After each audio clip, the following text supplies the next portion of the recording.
Good day everyone, Joaner here. In this video, we'll be covering density-based clustering.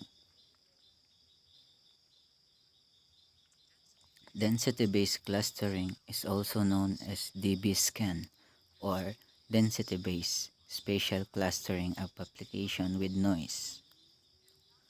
It works by defining a cluster as the maximum set of density-connected points. There are two parameters that are taken into account: epsilon and minimum points. Epsilon is the maximum radius of the neighborhood, and minimum points is the minimum number of points in the epsilon neighborhood to define a cluster. There are three classifications of points. They are core, border, and outlier. A core point has at least minimum points within its epsilon neighborhood, including itself.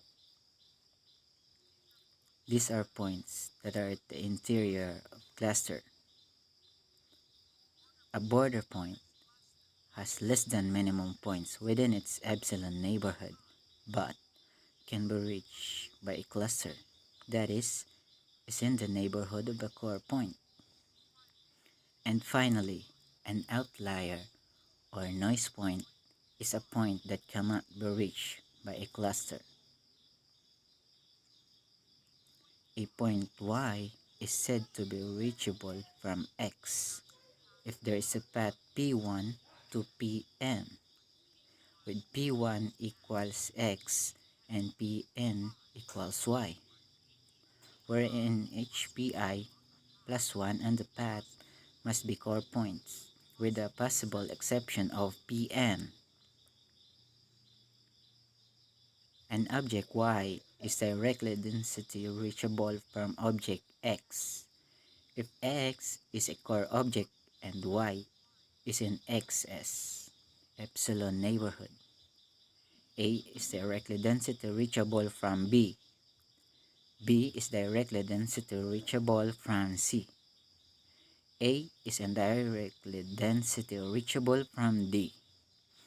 D is not density reachable from A, since A is not a core point. Density-based clustering works by picking a random point that does not belong to a cluster or is an outlier, and it determines that point is a core point. If not, label it as an outlier. Now we'll pick another core point at random and determine if this is a core point. If it is a core point, then all of the directly reachable nodes are assigned to the cluster. Then do neighbor joins to unreachable points and add them to the cluster. Keep finding neighbor until you enable to. This point would be labeled as a border. Now keep repeating step 1 and 2 until all points have been labeled or assigned to a cluster. In this case, plus 2 points can also outliers. Now we have a cluster. At this point, it's important to know the difference between density-based cluster or DB-scan and K-means. DB-scan is a part of cutting the noise out of datasets, but labeling is outlier, plus K-means uses the entire dataset.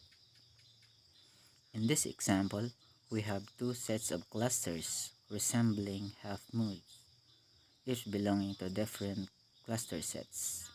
Now, if we have now some nodes, we can see if DB-scan or K-means correctly assign the clusters. Plus 1 DB-scan, we'll see that it will correctly group the top half-moon as a cluster, and it will do the same to the bottom half-moon. And then I'll predict the rest of the points are outliers or noise, where it's correctly, of course.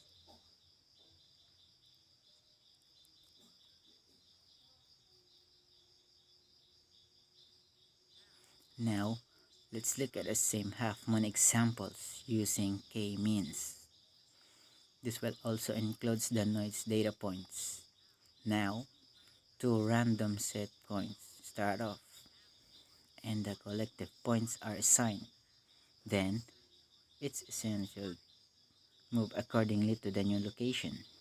And once again, the collective points are assigned, and the cycle repeats until the center at the points where no new point are assigned to either side from their movements. Once k-means is complete, we can see that it could not correctly predict the half-moon cluster nor the noise.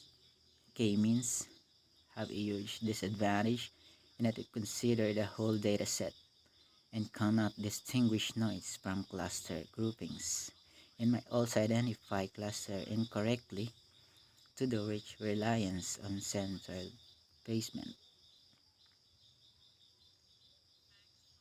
That's all, and thank you for watching.